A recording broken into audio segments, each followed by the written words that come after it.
আমি ভেবেছিলাম হয়তো টাকা। আপু চলে যাওয়ার পর আমি টিস্যুটা খুলে দেখি একটা কানের দুল। তার কাছে টাকা ছিল না, তিনি তার কান থেকে স্বর্ণের কানের দুল খুলে বন্যা দুর্গত মানুষদের জন্য দিয়ে গেছেন।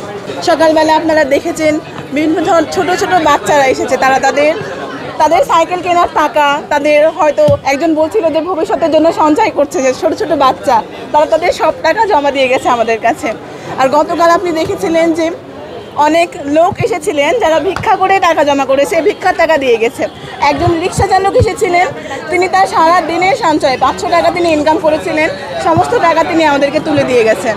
আর আজকে প্রথমবারের মতো যে নতুন একটি বিষয় যেটি বলতে চাই, একজন আপু আমার হাতে এসে বলে গেলেন যে তিনি তার নাম পরিচয় প্রকাশ করতে চান না, তার কাছে নগদ কোনো অর্থ নাই, তিনি সেটি দেশের মানুষের জন্য, বন্যা দুর্গত মানুষের জন্য দিয়ে যেতে চান। আমি হাত থেকে প্রথমে তিনি একটু টিস্যুতে মোড়ানো কোনো কিছু একটু দিয়েছিলেন, আমি ভেবেছিলাম হয়তো টাকা। আপু চলে যাওয়ার পর আমি টিস্যুটা খুলে দেখি একটা কানের দুল। তার কাছে টাকা ছিল না, তিনি তার কান থেকে স্বর্ণের কানের দুল খুলে বন্যা দুর্গত মানুষদের জন্য দিয়ে গেছেন। আর ছোট না, বেশ বড় স্বর্ণের কানের দুল, অ্যামাউন্টটা মানে তার পরিমাণটা অনেক হবে সোনার দুল যেটি বুঝছেন। তো আমরা আসলে খুবই আশাবাদী এই দেশ নিয়ে। এই যে সেই বাচ্চাগুলোকে দেখছি, মুক্তিযোদ্ধা এসেছিলেন যে আপুটি তার সোনার কানের দুল দিয়ে গেলেন। আসলে এত কিছু দেখে না, মানে আমরা আবেগ ধরে রাখতে পারছি না, মানে নিজের অজান্তেই চোখের কোণায় পানি জমে যাচ্ছে।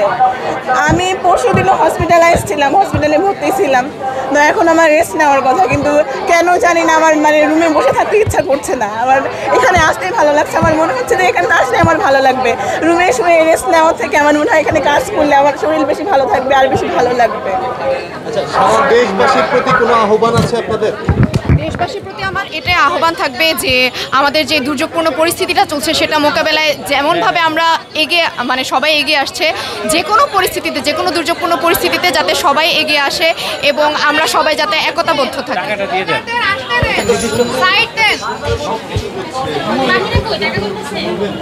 হ্যাঁ, আপনারা দেখতে পাচ্ছেন যে আমাদের কর্মসূচির আজকে ৪র্থ দিন।